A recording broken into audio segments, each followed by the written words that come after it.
राजनीति में एक डर है जो बार बार हर चुनाव में सुना जाता है। अगर वो लोग सत्ता में आ गए तो हमारा धर्म, हमारी संस्कृति, सब कुछ खत्म हो जाएगा।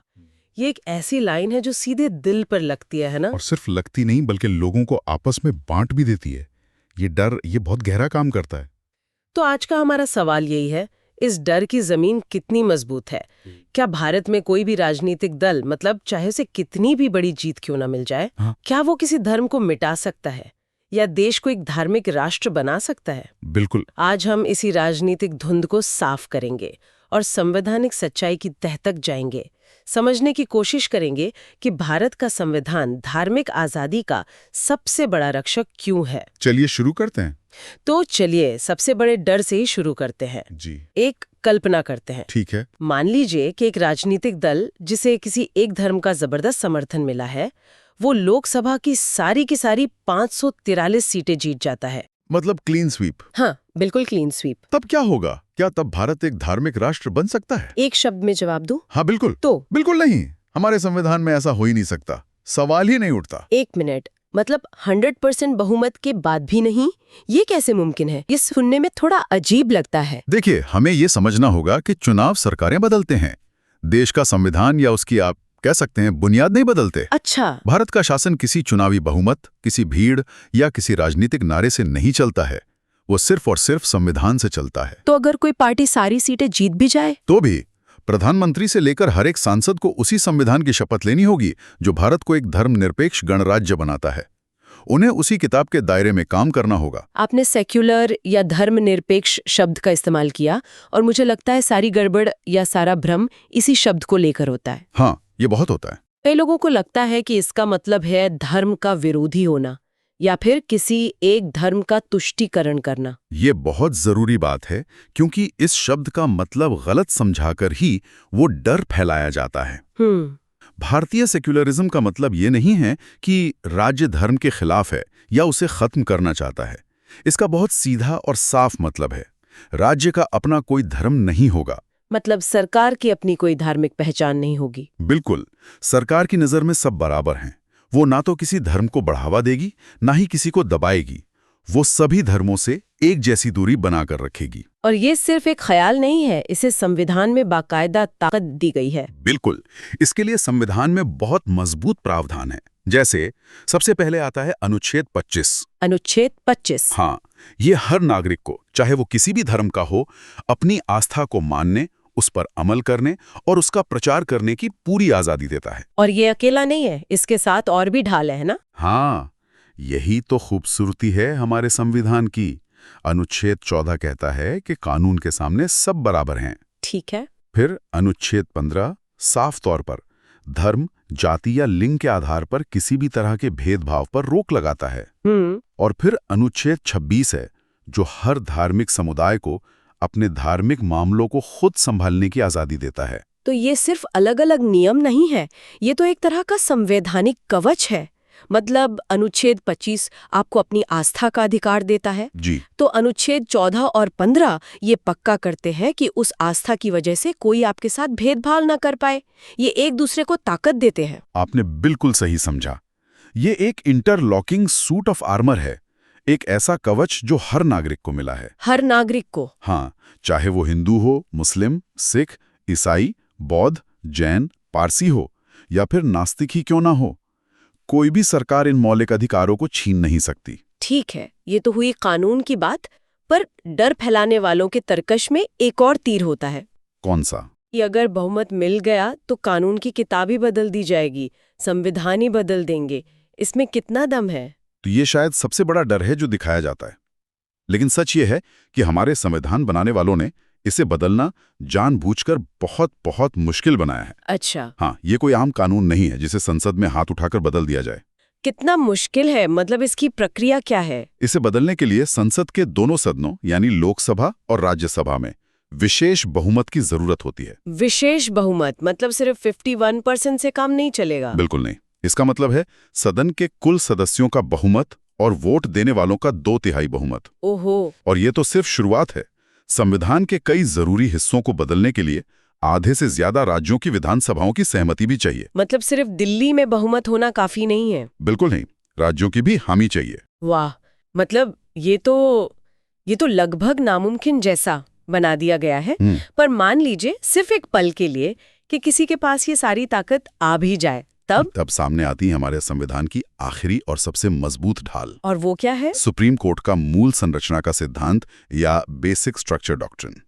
1973 में केशवानंद भारती केस में सुप्रीम कोर्ट ने एक ऐतिहासिक फैसला दिया था। ऐतिहासिक? और वो फैसला क्या था? सुप्रीम कोर्ट ने कहा कि संसद संविधान में बदलाव तो कर सकती है, लेकिन उसकी मूल संरचना, उसकी आत्मा को नहीं बदल सकती। आत्मा को नहीं बदल सकती, इसका मतलब क्या हुआ? जैसे मतलब आप घर की दीवारों का रंग बदल सकते हैं, खिड़कियां दरवाजे बदल सकते हैं, लेकिन आप नींव को नहीं तोड़ सकते। अच्छा, क्योंकि नींव टूटी तो पूरा घर ही ढह जाएगा। बिल्कुल सही। और धर्मनिरपेक्षता, लोकतंत्र, कानून का राज, नागरिकों के मौलिक अधिकार, ये सब हमारे संविधान की वही नींव है। तो इसका मतलब है कि संसद 100% बहुमत से भी संविधान से धर्मनिरपेक्षता शब्द या उसके सिद्धांत को नहीं हटा सकती। ऐसा कोई भी बदलाव या कानून असंवैधानिक माना जाएगा और सुप्रीम कोर्ट उसे एक झटके में रद्द कर देगा। तो संवैधानिक तौर पर तो ये मुमकिन नहीं लगता। लेकिन एक और सवाल है। पूछिए। क्या कोई सरकार कानून के बाहर जाकर, मतलब व्यवहारिक रूप से, किसी दूसरे धर्म को निशाना बनाने की कोशिश कर सकती है? जैसे किसी धर्म की पूजा पर रोक लगा दे या उनके धार्मिक स्थलों को बंद करने का आदेश दे दे? अगर कोई सरकार ऐसा करने की कोशिश करती भी है तो वो सीधे सीधे संविधान से टकराएगी। ऐसा कोई भी आदेश अनुच्छेद 25 और 26 का खुला उल्लंघन होगा। और तब क्या होगा? तब हमारे संविधान का तीसरा और सबसे अहम स्तंभ, न्यायपालिका यानी अदालतें हरकत में आएंगी। हमारे देश में अदालतें संविधान की गार्डियन हैं। गार्डियन, हाँ। कोई भी नागरिक या संस्था ऐसे किसी भी कानूनी आदेश के खिलाफ सीधा कोर्ट जा सकती है और अदालतें न सिर्फ ऐसे कानूनों को रद्द कर देंगी बल्कि ऐसा करने वाले अधिकारियों को सजा भी सुना सकती हैं। तो इससे तो सरकार के लिए संकट खड़ा हो जाएगा। बहुत बड़ा संवैधानिक संकट। भारत में भीड़ का नहीं, कानून का राज है। यहाँ आकर बात बहुत दिलचस्प हो जाती है। अगर ये सब संवैधानिक और कानूनी तौर पर लगभग नामुमकिन है, तो फिर राजनेता इस डर को इतनी कामयाबी से फैला कैसे लेते हैं? इसका मकसद क्या है? क्योंकि डर सच्चाई के मुकाबले कहीं ज्यादा तेजी से और आसानी से वोट खींचता है। डर की राजनीति का पहला मकसद होता है समाज में हम बनाम वो की एक गहरी खाई खोदना। जब लोग एक काल्पनिक दुश्मन से डरने लगते हैं तो वे अपने नेताओं से मुश्किल सवाल नहीं पूछते और असली मुद्दों से ध्यान भी तो हट जाता है। बिल्कुल सही। ये बेरोजगारी, महंगाई, शिक्षा, स्वास्थ्य जैसे असली मुद्दों से ध्यान भटकाने का सबसे कारगर तरीका है। अच्छा। लेकिन जब लोग धर्म के नाम पर डरे और गुस्से में होते हैं तो वो ये नहीं पूछते कि उनके बच्चों को अच्छी नौकरी क्यों नहीं मिल रही या अस्पताल में इलाज क्यों नहीं मिल रहा। लेकिन कई लोग तो सच में मानते हैं कि ये नेता उनके धर्म की रक्षा कर रहे हैं। ये हम बनाम वो की भावना इतनी असरदार क्यों हो जाती है? क्योंकि ये एक इमोशनल शॉर्टकट है। ये आपको अपनी सारी समस्याओं के लिए एक आसान दुश्मन दे देता है। मतलब दोष मढ़ने के लिए कोई चाहिए। हाँ, अपनी नौकरी, अपनी गरीबी, अपनी परेशानियों के लिए व्यवस्था से सवाल पूछना मुश्किल है, लेकिन किसी दूसरे समुदाय पर सारा दोष मढ़ देना वो बहुत आसान है।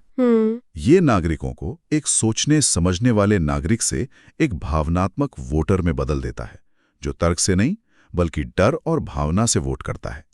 अपनी नाकामियों को छिपाने का यह सबसे पुराना नुस्खा है। तो संक्षेप में ये धर्म की रक्षा के लिए नहीं बल्कि राजनीतिक सत्ता की रक्षा के लिए है। निश्चित रूप से ये धर्म का इस्तेमाल धर्म के लिए नहीं, सत्ता के लिए है। इसका मतलब ये भी है कि हमारे देश में ताकत किसी एक संस्था या व्यक्ति के हाथ में नहीं है, कि कोई एक व्यक्ति या पार्टी जो चाहे वो नहीं कर सकती। बिल्कुल, भारत एक तानाशाही नहीं है। हमारे संविधान ने चेक्स एंड बैलेंस, नियंत्रण और संतुलन, हाँ, नियंत्रण और संतुलन की एक शानदार व्यवस्था बनाई है, जो शक्ति को किसी एक जगह इकट्ठा होने से रोकती है। ये व्यवस्था काम कैसे करती है? ताकत को कई खंभों में बांटा गया है।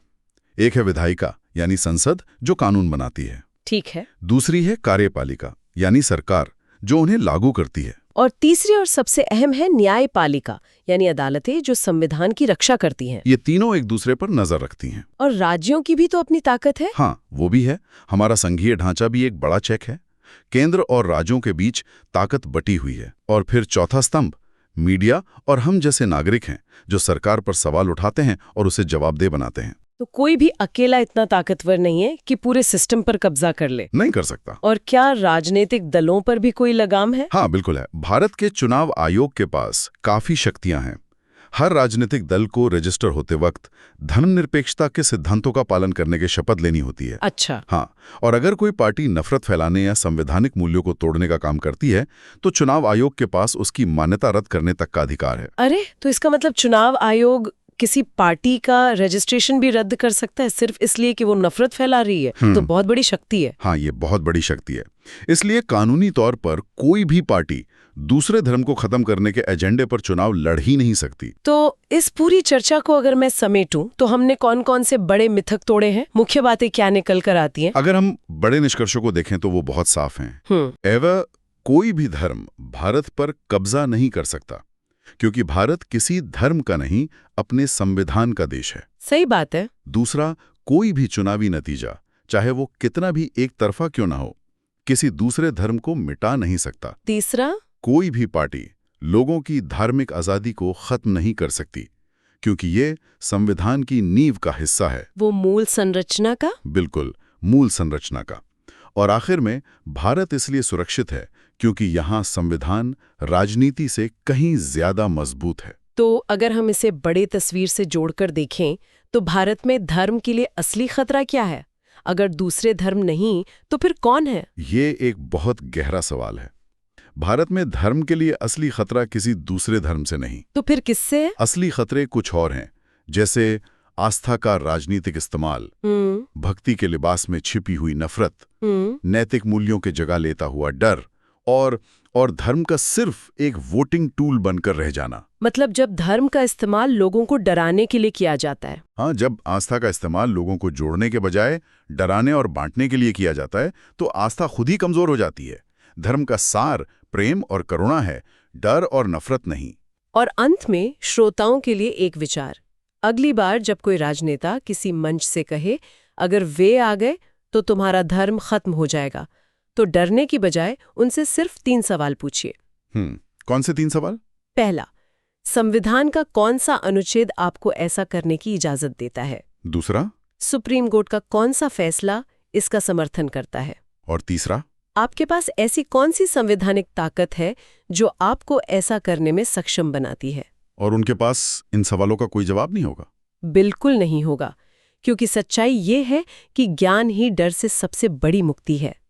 जब हम अपने संविधान और अपने अधिकारों को जानेंगे तो कोई भी हमें धर्म के नाम पर डरा नहीं पाएगा।